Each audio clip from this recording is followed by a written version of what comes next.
Bonjour à toutes et à tous. Un livre vient de paraître. Il accuse Bernard Kouchner de s'être fait payer très cher des consultations auprès de dictateurs africains.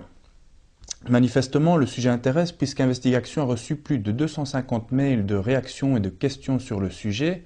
Alors Michel Collot, bonjour. L'affaire Kouchner, vrai ou faux? Mais effectivement, il a été pris la main dans le sac et ça dit beaucoup sur les mœurs politiques et médiatiques quand on voit quelqu'un qui se fait payer des fortunes par des dictateurs africains pendant que leur peuple crève de misère et qu'en plus il se présente comme monsieur propre et que quand c'est révélé, il reçoit les félicitations de monsieur le président, qui trouve ça tout à fait normal.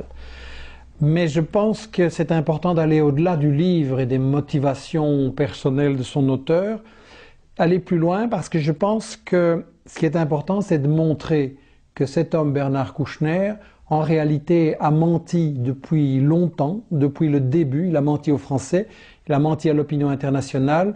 Il s'est toujours présenté comme le défenseur des faibles contre les forts. C'est exactement l'inverse. À chaque guerre, il a défendu les forts, les puissants, les multinationales contre les faibles. Et pour faire passer ça, il a diffusé des médias mensonges et parfois même il les a fabriqués lui-même. Un lecteur nous écrit: qu'en est-il des aventures de Kouchner en Birmanie?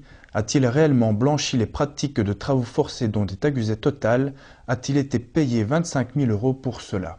Mais oui, on en a déjà parlé avant, c'est assez ahurissant de voir que Total a recouru au travail forcé de paysans birmans, qu'ensuite il a payé très cher pour arrêter un procès qu'il allait perdre face à des plaignants. Et puis là, Bernard Kouchner se permet de se faire payer 25 000 € pour un rapport qui dit que les Birmans sont très heureux, tout va bien. Donc c'est vraiment pas humanitaire et c'est pas très loin de la corruption finalement. Beaucoup de gens demandent pourquoi Kouchner, qui a une réputation d'humanitaire, n'a pas bougé en faveur des Palestiniens. Mais là justement, on voit que Kouchner n'est pas du tout pour les faibles contre les forts, mais exactement l'inverse, parce que Israël, c'est le gendarme du Moyen-Orient, c'est le flic du pétrole pour les États-Unis et pour l'Europe qui ont décidé que le pétrole, ça devait leur appartenir et pas aux peuples arabes pour pouvoir se développer et échapper à la pauvreté. Donc Israël, c'est un État colonialiste et raciste qui a un plan à long terme qu'il réalise par étapes chaque fois en se cachant derrière des prétextes.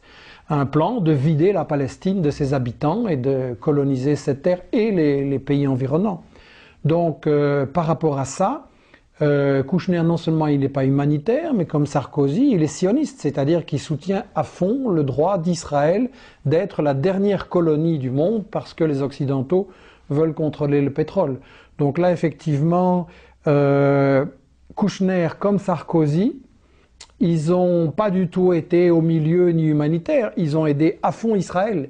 D'ailleurs, quand Israël bombardait, Sarkozy et Kouchner ont fait une mission soi-disant pour essayer d'obtenir un accord, une trêve et de soulager les souffrances des Palestiniens. En réalité, ils ont été négociés seulement avec un des deux camps et ils ont juste gagné du temps pour permettre à Israël d'achever son sale travail. Et on a vu Sarkozy rire aux éclats avec Olmert pendant que les enfants palestiniens crevaient sous les bombes à Gaza. Un lecteur nous dit: j'ai été surpris par son soutien à la guerre contre l'Irak. Si on pense qu'il était humanitaire, effectivement, il y a de quoi être surpris. Moi, je pense que c'est un arriviste. Il faut remarquer une chose, c'est que au moment, en 2003, où la France s'est opposée à la guerre de Bush contre l'Irak, pour des raisons diverses, dont la rivalité économique, mais bon, Kouchner, lui, il a soutenu avec enthousiasme la guerre contre l'Irak. Je pense par arrivisme. Il n'avait pas un grand poste à ce moment-là. Il rêvait d'être secrétaire général de l'ONU, ou gouverneur de l'Irak, que sais-je. Et donc il avait besoin du soutien de Bush pour ça. Mais je pense que Kouchner, la population irakienne, il en a rien à fiche, parce que quand il y a eu l'embargo pendant des années, qui a tué 500 000 enfants irakiens de l'aveu même de la ministre des États-Unis des Affaires étrangères, Madeleine Albright, Kouchner, il n'a pas bougé sur ça, il n'a pas levé les petits doigts, il a continué à être à genoux devant les États-Unis, donc il n'y a rien d'humanitaire là-dedans. Bernard Kouchner s'est aussi illustré par ses actions dans les Balkans. À ce sujet, un journaliste nous dit « Le trafic d'organes de prisonniers serbes, organisé par les militants albano-kosovars en 1999 et en 2000, s'est déroulé quand Kouchner était au nom de l'ONU gouverneur du Kosovo, et il semble avéré que la mission de l'ONU a tout fait pour empêcher que ces trafics soient révélés. Cette affaire étouffée par les grands médias a débuté avec les révélations de Carla Del Ponte, ancienne procureure du tribunal de La Haye. 300 prisonniers serbes, mais aussi sans doute des prostituées usagées après service au Kosovo, ont été forcés de subir l'extraction de certains organes dans le nord de l'Albanie, avant d'être liquidés. Les organes étaient ensuite vendus à de riches clients. Oui, j'ai plusieurs personnes qui sont venues me trouver, dont les parents, les proches sont disparus depuis des années. L'ONU ne fait rien pour les retrouver.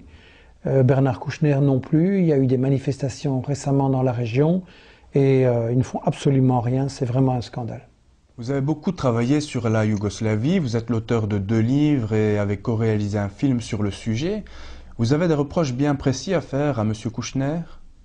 Oui, je pense que ça vaut la peine de bien vérifier là par rapport à tout ce qu'on nous a raconté.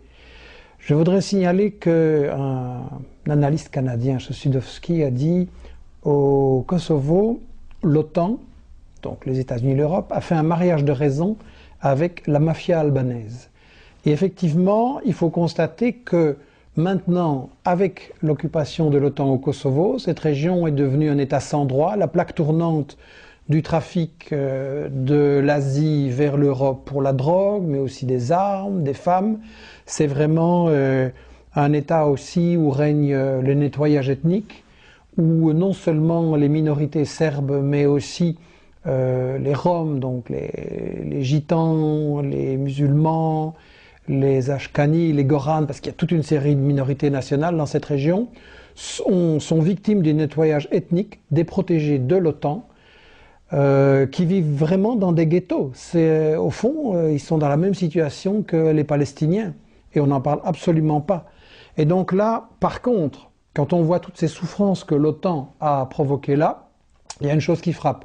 Les États-Unis, eux, se sont procurés une base militaire énorme qui s'appelle Camp Bondsteel, avec 7000 soldats, avec, tenez-vous bien, des pistes pour bombardiers qu'ils ont louées là pour 99 années. Alors si quelqu'un peut m'expliquer en quoi des bombardiers au Kosovo, ça peut servir à régler les problèmes de la population, il est évident que ce qui les intéressait, c'était d'avoir une base stratégique pour attaquer d'autres pays, la Russie, le Moyen-Orient, etc.